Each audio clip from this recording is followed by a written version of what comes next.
Gaming NBS episode 182 coming to you Wednesday, March 14th, 2018.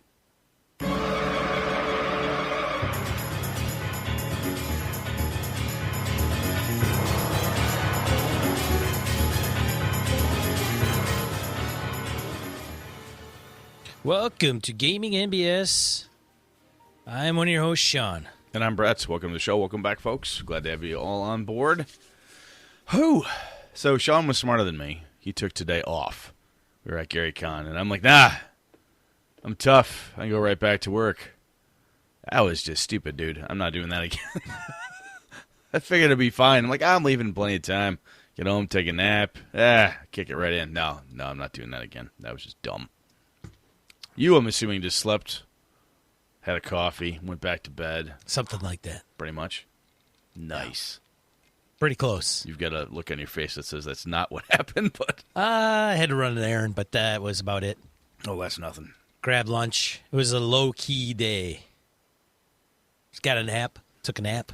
That'd been nice. Right about noon, I'm like, oh, Christ, there's nothing in the tank. This sucks. Yeah. Well, speaking of Gary Con, we don't want to do, like, full-on hardcore recap. Excuse me, because what would happen is I would end up...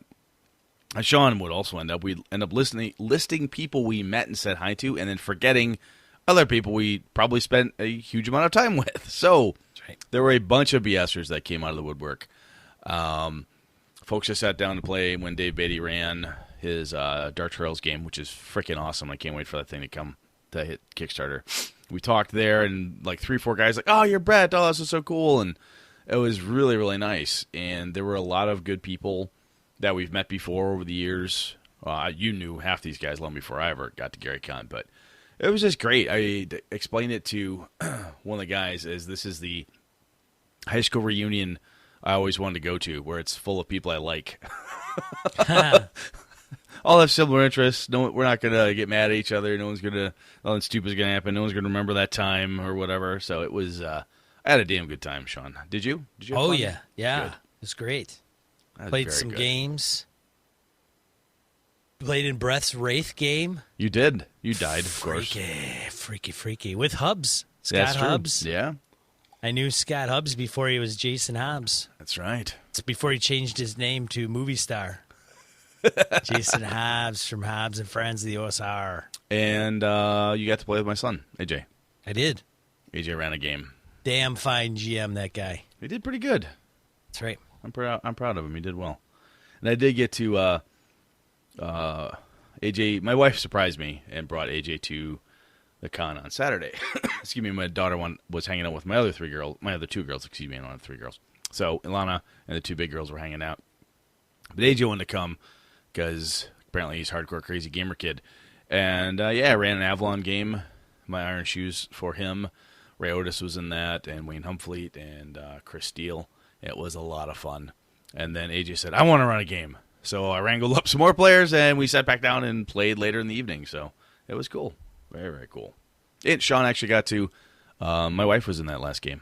You got to play in AJ's game with Susan, so that was cool. That's right, I did. Yeah.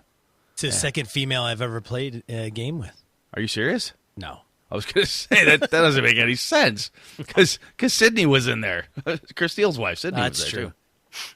So it was good. It was a hell of a lot of fun. And to everybody who we met there and had a chance to talk to, thank you very, very much for taking the time to even just recognize us and come over and say something nice. Because people could have come over. Yes, absolutely. Could have had plenty of people come over and say, you suck! But anyone who thought that was polite enough to keep it to themselves and not ruin our weekend, so that was nice. But anyway, damn good time. Damn good time. Yeah. All right. Let's roll into it, man. All right, let's get into Random Encounter. All right, all emails this week. Who wants to start? Brett, you want to start? Yeah. Good Lord. Yeah. Apparently, my voice is cracking. Yes, I will. Edwin Nagy writes in and says, I'm going to be an adversarial listener for a moment. Brett, when you were talking about how your story has to go on, even if the players don't want anything to do with it, I had flashes to the previous episode, or maybe even earlier in this one, where y'all were complaining about players saying, that's what it says on my character sheet. That's what my character would do. That's what I wrote down on my notes. That's what my world would do. I don't care if your players are more interested in fighting undead. There's a goblin army coming to raid the town. If you ignore the hints and hooks, there's going to be consequences. Which is awesomeness, because what you described is exactly how I GM. The world is doing its thing. If the PCs miss it, well, there's going to be trouble. I have visions of reacting to the PCs in a deeper way and making the story wrap around them, but that's hard work. Plus, there's this great plot happening. On a related note, I don't think having the world wrap around the PCs and their interests, which probably really and importantly represents the player's interests, means that the PCs have to start or even ever be big dang heroes. It can be a small world wrapping itself around the PCs, and you and the players can just ignore the big bad. Maybe the big bads don't exist until the PCs achieve big good status and the players want something to fight against. So thanks as usual, the show got me thinking. Rock on, you snowflake GM, with your precious plot, Edwin. And he also mentions that, by the way, big bads, quote-unquote big bads, autocorrects to big bass. So that's going to make a great campaign ender someday. I'm assuming if you go and there'll be a big Bassmasters tournament at the end of one of Edwin's Swords and Wizardry games, and you will fight the colossal mouth bass, which will leap from the water, and it'll be a huge brawl. So I'm looking forward to that adventure when he's done writing it. Sean? Yeah. Yes. Big bass evil guy. Yeah, and the evil guy will have those fish on the wall that sing, "Don't worry." Yeah, they'll have one of those. Oh, yeah, on yeah. the wall. Yeah, the singing fish. bass. The Yeah, singing bass, the whole bit. Oh, yeah. Right. Oh, this shit writes itself. I love it. Edwin's just spitting diamonds as usual. Yeah. All right, over to you, Sean. Blake Ryan, good day, fellas. Remade for the characters. I think you want a balance, but this balance is unique to the group and needs to be sorted out in Session 0 and recapped if a new player joins. If the world doesn't change from PC actions, then they have no incentive to try. One of the attractions of escapism in gaming is the ability to make a difference, to have more agency. The world changes too much, then you lose incentive because it's too easy. There is no challenge. The game goes from ongoing interaction to wish fulfillment, which, without effort, quickly loses its worth. In one game, they were caught between three factions who were dealing with an end-of-the-world prophecy. By 7th level, the heroes were taking less interest in the plots. I tried changing the combat social puzzle ratio, no effect. I tried changing the reward types, no effect. When I confronted the players, they said they did not want a big plot like Dragonlance or Lord of the Rings. They wanted Morrowind style with 12 small quests from 6 competing factions. They did not want to change the world greatly or for it to change without them. In another game, I had the heroes be descendants of gods. They got special abilities at 3rd, 6th, 9th, etc., and some monstrous followers. Did this make them show interest in their subplot tied to their parents or parents' rivals? No. Did they value their gifts? No. Did they step up and become heroes for the region? No. They did the bare minimum and retreated back to their fort after each quest. I'm sorry. The kids didn't work hard for nothing. They don't appreciate things they just are given. Anyway, carry on. They were given agency, but they didn't use it because they wanted to do things when it suited them, not when it was expected or required. That group wanted less realistic world interaction and more game mode style. In every game, I have followed up events to adventures. In every game, I have follow-up events to adventures. This shows the world is interactive and not a PC-centered vacuum. However, if the heroes show no interest in the follow-up event, I give them other plots to delve into. Then later on, I point out that things are escalating between two forces involved in the ignored plot. If they don't get involved, they will have to get out of the area. The choice is theirs. You know, this is interesting, Blake, and I think what you just described there, my first thought is, these guys are basically running a West Marches game on you, right? Yeah. It's not like a... They're doing the West Marches. He's not running. Exactly. They're totally... Here's Sean. Hey, I should run some West Marches. Here's a group of players like, I don't care what fucking DM does. We're running West Marches, bitches. This is what we do. But that's kind of what they're doing, right? They want to do it at their own pace, at their own whatever. Hey, I want to go to the desert. I want to go over here. I want to go over there. And not that that's wrong. Unless it's driving poor Blake absolutely bananas. He wants to hit him with a jar of Vegemite or something. But I think what he's seeing is that it's very true. You want a balance, and it's unique to each group. It needs to be sorted out in Session 0 and recapped if the new player joins. I honestly think, Blake, you've hit on some really good stuff there, and I would even add recapped if a new player joins, and I would also put a parenthetical or from time to time as the group warrants it, because you'll have those moments where you game, a month goes by because schedules go to shit, and then you come back.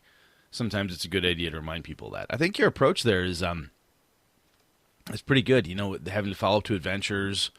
The world is interactive, not PC-centric vacuum, but they're free to ignore that shit. They want to. And if they don't, they better leave, or that stuff's going to come down on them like a big old box of bricks. So, cool, man. I like that. Thank you. Yeah. All right, what's up next here? Christopher Gray. He said, Brett's right. I'll wait for a sec while you play soundboard effect. What do you got there, Sean? But, he says, actually, Sean's right, too. What? Whoa, says Christopher. I bet you didn't see that coming. Regarding made for player characters or not, I have to say that my default position is that the world exists whether or not the characters do. And as they impact the world through their actions, it starts paying attention, like what Brett said. However, just because the world is persistent doesn't mean the characters have to know what happened with every plot hook they discarded, as Sean said. In my view, it's important for the GM to know generally what the world is doing, whether or not players interact with certain things. This, for me, is a form of prep. As long as I know what most everyone in the NPC is up to in NPC land, then the characters make a sudden hard right turn, I'll know what they find. Recently, I've been sucked in and swallowed by stars without number. I can't handle how awesome this game is. One of the best parts of it is the array of Game Master tools which are actually system agnostic and can be used in any game. One of these tools is a super slick faction system. Essentially what it does is allows GMs to play mini games that determine what various factions are up to during a campaign. You can have set moves you can make as a faction along with resources and goals, and can take turns to find out what each faction does in a round. So when you're back at the table, the players may hear that Star System British accent has launched into invasion against American accent rebels and lost the battle. This has nothing to do with them, worked without them, yet develops the world to make it living and active. And that could yield plenty of hooks, and whether or not the players want to go with them, they still happened. But just because it still happened doesn't mean the players need to know or care about it, just like in real life. Good job, fellas, and speak soon. You know, Christopher, I think, I think you're right. It is a form of prep. I had not thought of that. But I think that's a piece in my head, even if it's just bits and chunks. How deep you go into that prep of making sure what the key NPCs are doing, how the overall world around the characters is operating, is indeed a form of preparation. If that's a thing in a way that you help to keep the world alive, I think that's very true. Good stuff, man. Sean, you got anything on that one? I think it was pretty good. That's great stuff. It was very good. Oh, I lost my mouse here. Did you? Well, that's no good. We'll pick it up. We got a main topic to get to, brother. Yeah, Let's main go. topic.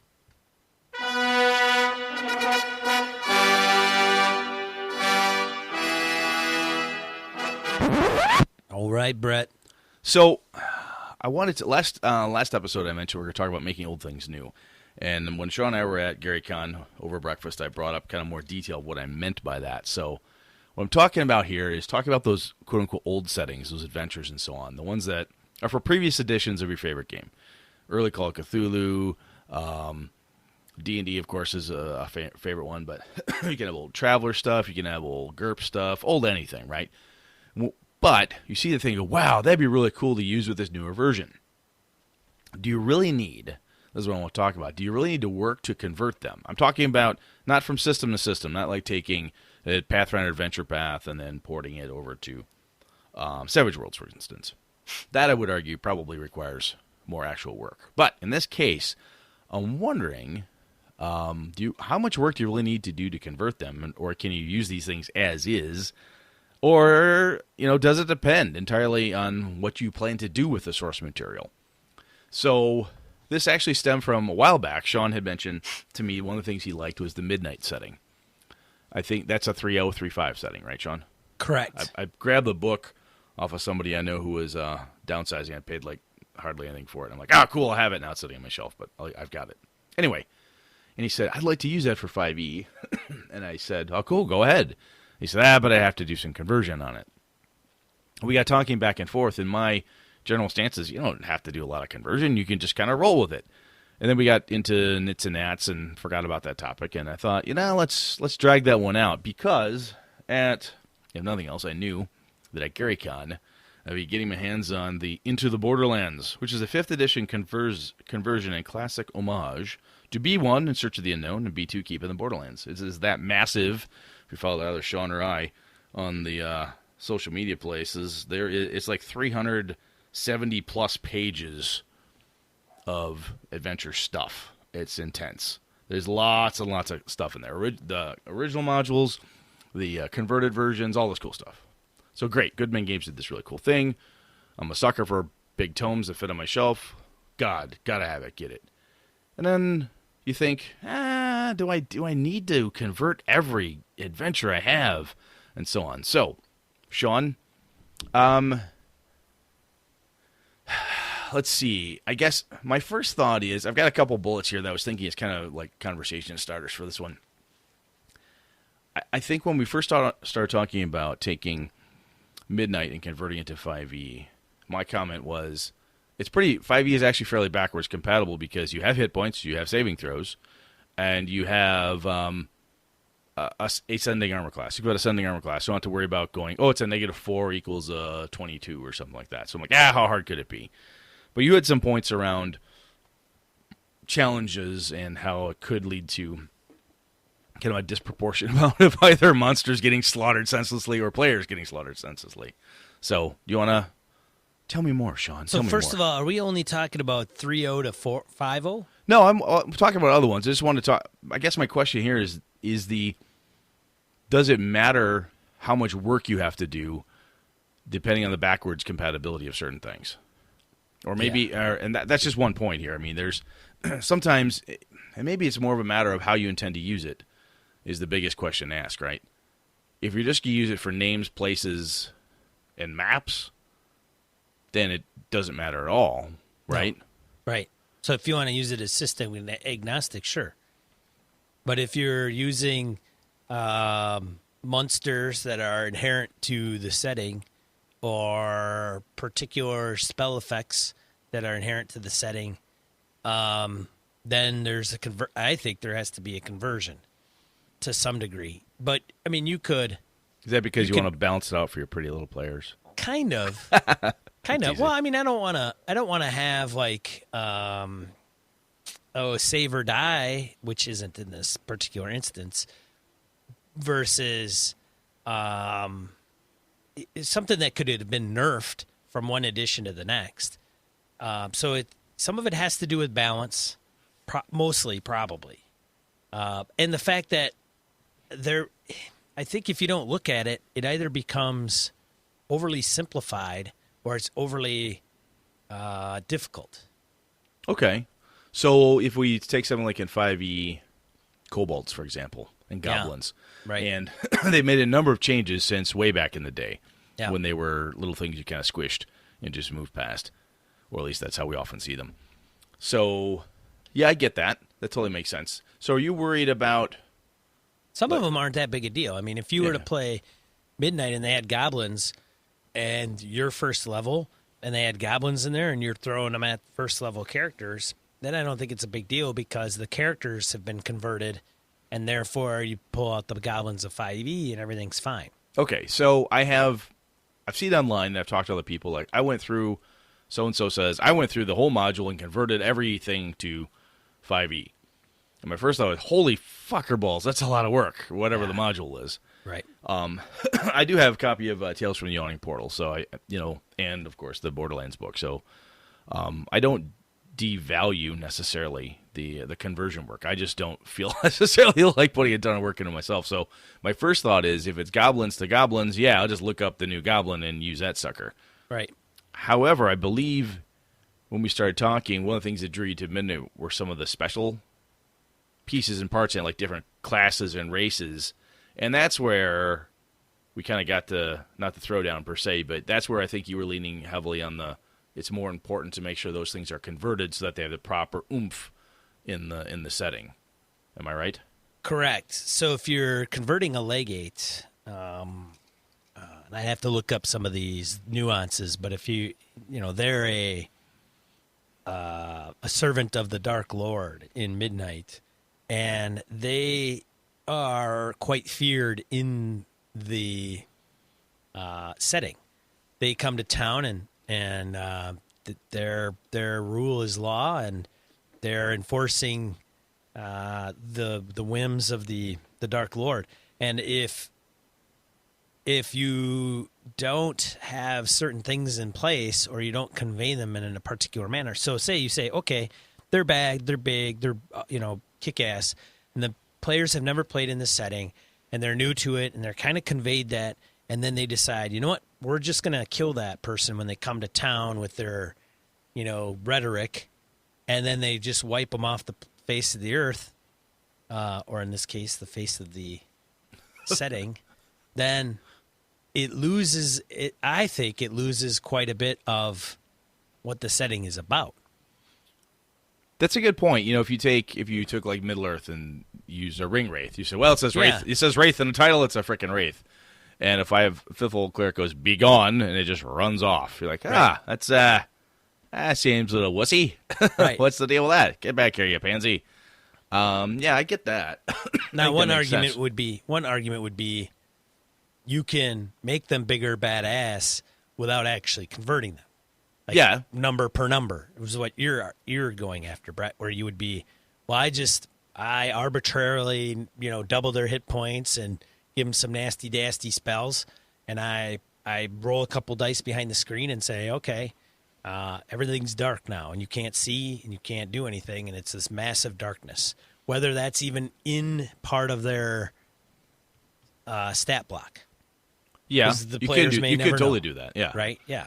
The other thing I remember we talked about this a little bit is if the stat block has this being, creature, whatever can do X, right? So you're playing an old version of Star Wars and it says this thing can do X, and you know what the effect is, and this is easier. You can inflict the same effect with the newer system. Like, hey, it causes you to go blind. Okay, you're blind, or whatever the case is.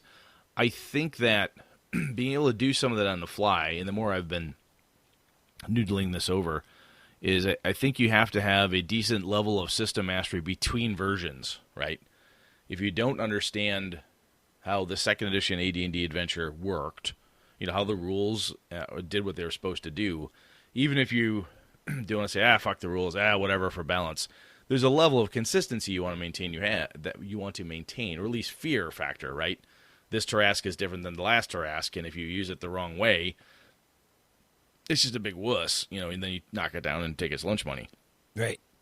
So that definitely makes sense. I think especially for those big set pieces, right? The setting creature like that, the legates, as you said, or even a Tarrasque, something a big, the big monster at the end type of thing. I could definitely see one to put the conversion time in to make sure that's got as much oomph as it needs. That makes sense. And some monsters aren't one for one, right? They don't have all the same monsters that you'll find in a monster manual. That's true. So if you're going to convert it, it would behoove you to at least take a look at it and determine, oh, this one's easy. It's, the Shadow Dogs of War. All right, they don't do much. They do some damage. Whatever. I can, they look like throwaway critters. I've read the module. Not a big deal. The Shadow Dogs of War will charge out. Characters will mop them up. Who cares? That's kind of what they're there for. So, understanding that old adventure, or that what the creature's there to do. Right. If the legate shows up as you describe, it's supposed to be a badass son of a bitch. Then the badass son of a bitch should show up, and she should be like, "Look, I am here," and everyone should be quaking in fear, or whatever the case is. And I think even things like that. Then, if you talk about fear, let's say, it causes fear. What fear did in multiple editions of D&D, for example, are kind of different. Something like cause fear as dragons. You'd flip up dragon. Oh, it's like a dragon fear. Oh, cause fear as spell, or whatever. Right. So depending what it would do, it does. If you have a game system that is now more tight or tighter and has more consistency in effects, it would behoove you to make sure that, wow, this legate shows up, and the legate should be able to say boo, and everybody, according to this little blurb in the text box, says runs away for 5 hours. And the way fear works now is if you save, there's no problem. Right. Yeah. Okay. Yep.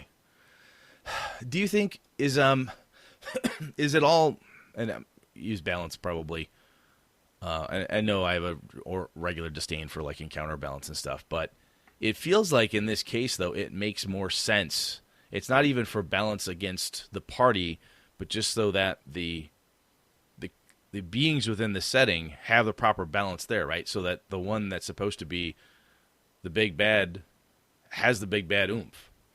Because right, you don't know what is overpowered or underpowered if you don't know what balance is. And I mean, that's the funny thing, Brett.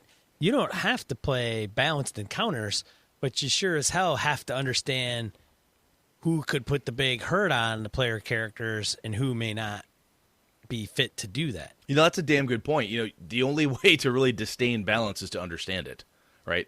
Right. I can the only way I can really disdain it and say I don't need to do that is because you know what it is. I know exactly what it is, and I know when to pull back and how to enforce it on my own and thus and such. Wow. Yeah. Dude, you're I know, year right? of the Kelly.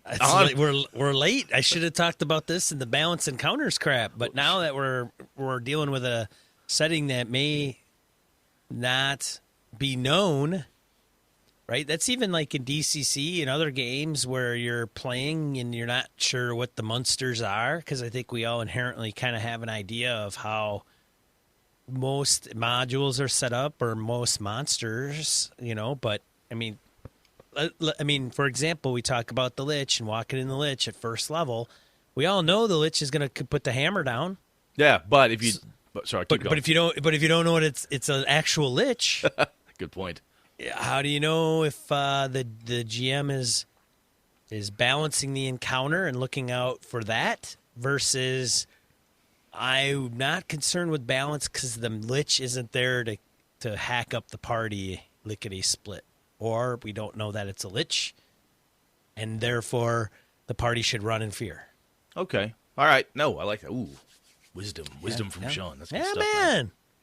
Year of the Kelly, I've been hanging around gamers and games all weekend, man. It's like it's been shoved down my throat and put into my brain. I've been deprogrammed from adulting for 4 days, and isn't that nice? It is. It's like now I'm fired up to run a game and could give a shit what maybe I run. Who knows? All right, so if I move on, then that makes it sound like, I mean, I'm with you, so I like this. So I take the big things, the heavy hitters in the setting, and I bring.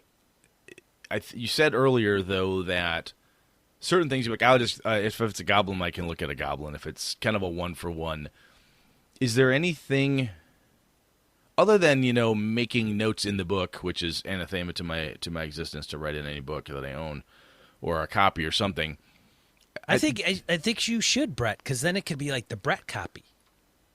Like it's like the publisher copy or the novelist copy when they start writing in the margins, man. Oh yeah, that way it becomes much more valuable to my kids. They go, "What is wrong with this old man? You can't even read this chicken scratch." Yeah, your kids would be perfect, man. They could inherit those books and see all your little notes in the margin and treasure those little insights to your brain. That's actually a good idea. I know, man. See, I'm telling you, man. Holy shit! Shitting them diamonds over here, dude. Damn.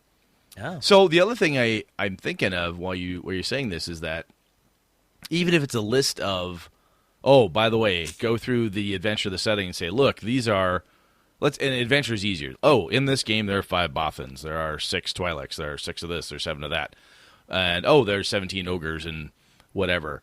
Knowing that whatever it is that you need to go look up, so you don't have probably a little more prep than I'm used to, but again to say, oh, there's 5 ogres in this encounter. Oh yeah, that seems pretty good. But then doing that quick compare and saying, wow, I forgot how much they changed ogres. Or I forgot how much they changed Dark Nagas. Wow, fucking hell, this thing used to kick your ass. Now it's a complete nerf nothing. I should probably amp this up in some way. Right. Huh, okay. Or it could be where the players know, they really nerfed this one monster. It's not as bad as it used to be. And I think that kind of this will lead to one of my other pieces here, but I think the backwards compatibility of certain things. My initial thought when you brought this up was like, whatever, dude. They're ascending armor class. They got hit points. They have saving throws. How hard can this be? And now I think back to again into the Search of the Unknown, Keep on Borderlands. That's basic D&D. That's original D&D. Right. Yep. Descending armor class. Spells are way different. Hit points are way different. Damage potential is way different. Makes sense. I think there are some pieces, though. The save or die thing, you also trigger this to me. I think sometimes some of the older versions, from a making things fresh and new perspective, can be interesting to lean into. Sure. Which I think is, excuse me, one of those pieces where if you take an old module, like from the first edition of whatever game you're running, and say, wow, I didn't realize that, the Yellow Musk Creeper zombies were this goddamn terrifying. They don't look that way now. I'm going to lean into that a little bit. So I think from an inspiration perspective, you may have to do, to Sean's earlier point, that type of thing almost becomes that set piece creature or a special thing that you want to really underscore. And it might make some sense then to put a little bit of thought or writing prep or however it is that you do your prep, put a little thought into that to make sure that you get to effectively highlight it.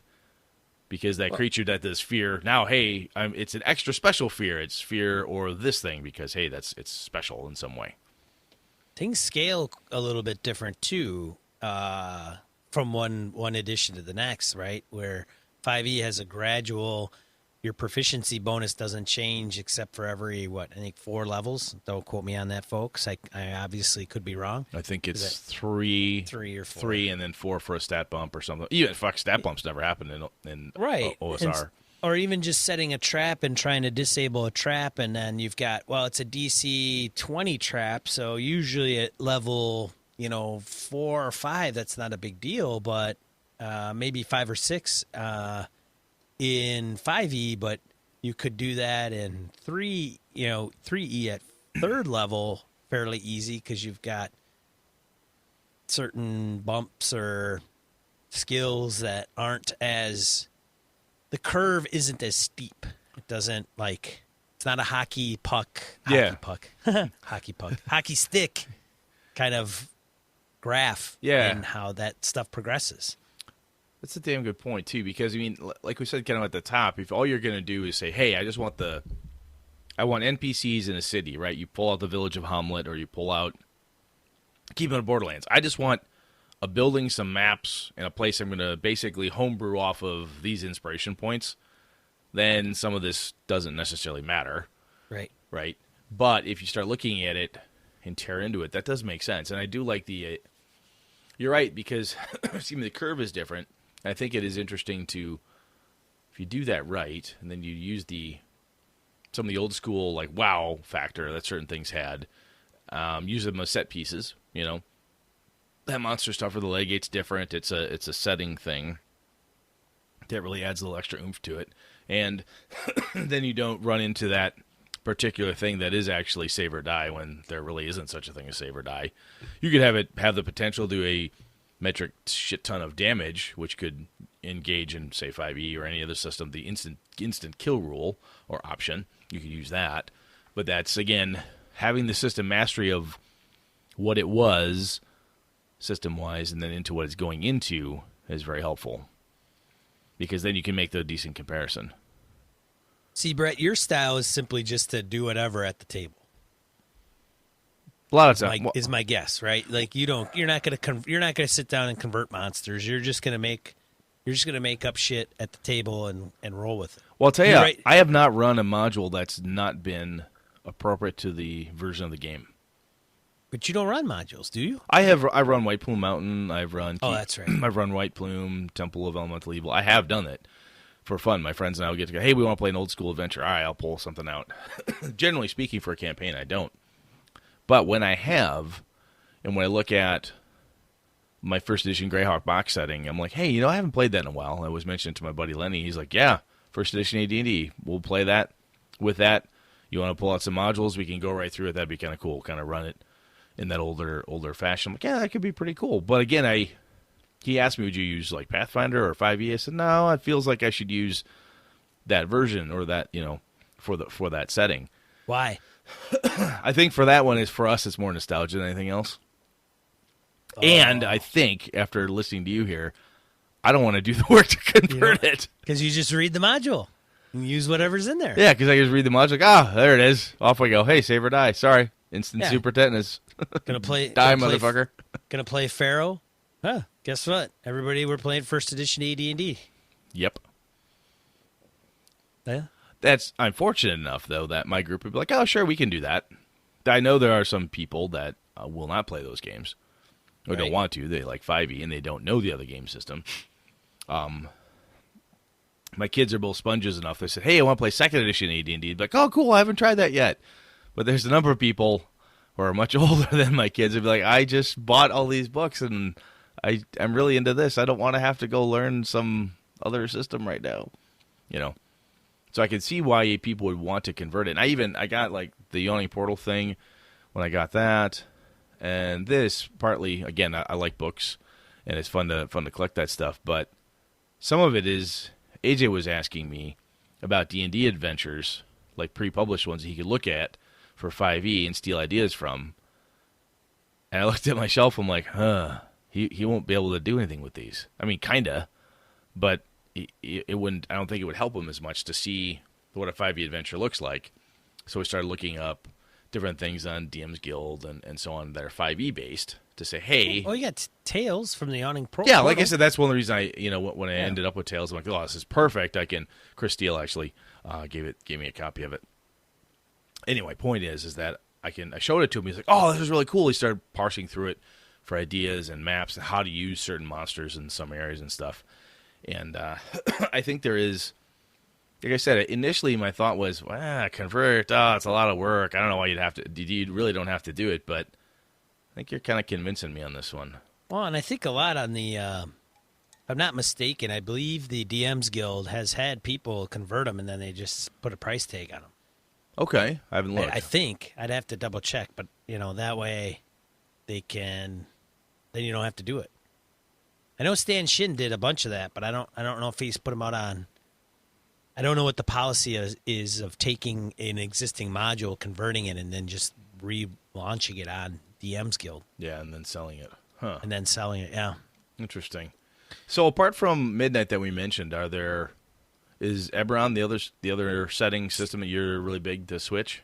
Eberron is an interesting one. I don't think I would have to convert as much in the Eberron setting. One is because Eberron was done through Wizards of the Coast and kind of adheres to the 3035 and doesn't have anything that's... I mean, there are some unique... Warforged? Yeah, there's some player character classes you could play that aren't something you're going to find. I mean, they have an Artificer class, but some people may say, well, it's not a true Artificer class like it is in Eberron because there's some like gunslinging, I think, skills that are involved with it. But the gist of it is there. But yeah, I think it would be like the monsters and stuff. I think you could use just straight out of 5e. Okay. I don't think the conversion would be have to be as heavy for that setting. It's unique and different, but it's still Wizards of the Coast, where Midnight setting is Fantasy Flight Games, and they didn't want to. It's 3035 compatible GL, except for the IP stuff, right? Yeah, which is pretty much any. I mean, you can't use Beholder in your own adventure that you publish, yeah. That you publish third party because that's Wizard stuff. So the same thing with Midnight setting, but with the Eberron setting, it's pretty. I mean, yeah, you'd have to make what a Warforged is, but that's kind of different because that's a player character class. Sure, as an NPC, you would have to do it if you have like Warforged monsters. Very true. Okay. Yeah. Same with shifters. So some of the classes would have to be, or races would have to be kind of brought up or made. Talking about this, this just came to my mind, and this is odd to me, I guess. When I played first edition, second edition AD&D, it was Greyhawk and the Forgotten Realms. That's what we played in. And whenever I think about those settings, I always think about it in terms of those rule settings, those rule systems attached to it. The 3.0, 3.5, 4E and stuff. Excuse me. I distinctly remember when sometimes, well, not sometimes, but when systems changed, went from 1E to 2E, and then there were no half-orc player character races. The Bard went from being a proto prestige class in first ed and back in the appendix of the player's handbook to an actual class. And things changed. They modified how spells worked and so forth. And it was interesting to have my buddy Eric and I would sit down and we're looking at the different source material we had for Forgotten Realms of Greyhawk, like, well, there's half orcs all over this goddamn place. What happened to the half orcs? What do we do with this? We kind of mock up some kind of a way to make it function or whatever.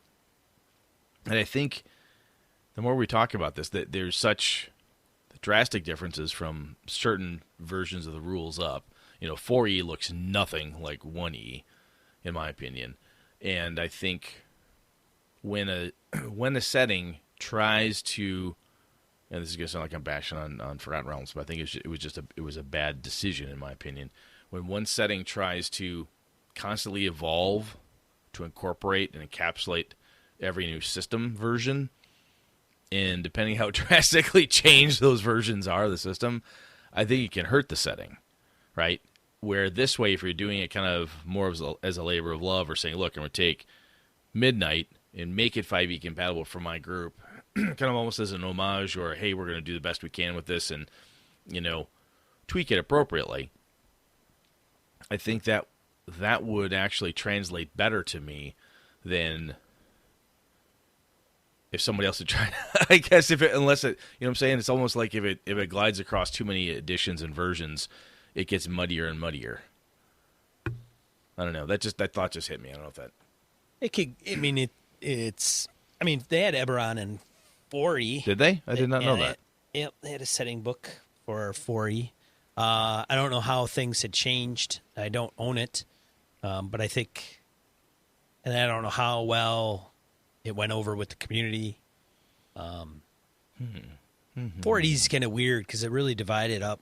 Oh yeah, that was awkward. Yeah, it created quite a schism. So even if you're a fan of Eberron or and that Eberron setting came out, if you're not playing 4E, they just kind of brush it off. But I think if people like the spirit of the setting itself, and I think that's why people choose a particular setting. They like the spirit of it. So I get what you're saying. You're right. Forgotten Realms is unique because they really kind of. What do they do? Fast forward a timeline 150 years? We had they had it like, I know, from 1E to 2E. They killed a lot of gods, so that's why you had no more assassin classes. Excuse me. They changed things around a lot because clerics work differently, so the gods would change and the gods would die, or they would fast forward time. And suddenly Dragonborn and Tieflings are places where they never existed before. And half-orcs are back, and gnomes were in a player character race for a while, and then they kind of were. So the other thing I want to ask you today, Sean, was, are there any, not even, doesn't have to be D&D, but are there any other settings or modules or adventures that you would love to either see redone, or do you got a hankering to, besides Midnight type of thing, anything that you'd think about?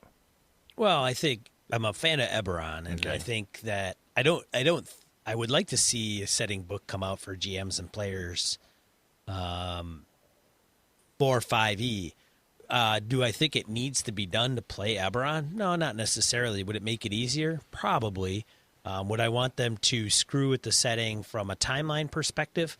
No, because I like where they place the original setting. It's 2 years after the last war and the Treaty of Thronehold. So, a huge war had taken place amongst 5 kingdoms for the most part, including some of the other countries had been involved, but that's a good place to start a campaign with just that premise. And if they kind of fast forward with it or futz with it, it takes that away, which I think strips a lot of the diplomatic and political and the tension piece that comes from a war that was really never, it didn't really end. It was more of a treaty in place. And so so I think some of and it's Wizards, so I have plenty of the source books where I think the stats would be able to convert relatively easily. unless, of course, you're going to like, something where you're going to a different system altogether. Like Christian did a conversion, Christian Serrano. Savage Worlds guy. Yeah. Savage Bloggers Network podcast. He's on the Manifest Zone. Big fan of Eberron. Does the Manifest Zone with Keith Baker. And he's got a Savage Worlds conversion for Eberron, which is quite a bit trickier because you're going from Savage Worlds, which is pretty generic, does have fantasy rules, but, there is no Warforged. There's no WotC IP in any of Savage Worlds, so you have to kind of make up some of that. Yeah. I tell you, for me, I'm hoping that at some point either WotC does it or I sit down and make it my own personal project. I still like Greyhawk, the original box set from back in the day, and I would really like to see that become 5E-ified. I think that would be cool. I don't know. I always had a soft spot for Greyhawk, and I've always had a lot of fun with it. I think a lot of the first edition setting and adventures before it hit second edition, and the second edition stuff wasn't terrible. Well, some of it was terrible, but I mean, it's not like I hated 2E. But I would like to see that particular setting in that time, and I think part of it for me is like you're talking about with Eberron. You're not talking about, well, I'll take Eberron but advance it 100 years. Or change it. You like as is. Yep. So I'd kind of like to see the Greyhawk setting as is turned into 5E. I think that would be pretty damn cool. But see, did Greyhawk have a lot of stats? Like it just reminded me more of standard. Like they didn't do anything in Greyhawk that wouldn't have been considered kind of a house campaign for D&D at the time.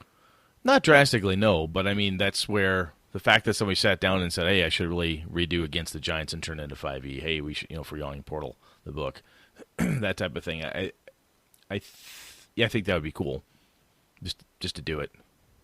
Yeah. No, I think it would be, certainly would see it as a good thing to do. The other thing that I guess where I was going with the timepiece is that I like maybe it's just because I'm kind of a grognard at heart for some of the shit, but that piece of the Greyhawk timeline right there in the box set, those years are my favorite years that I adventured in when I was a kid. I would like to see that translated instead of saying, hey, this is after the Greyhawk War, hey, this is after this other second edition thing.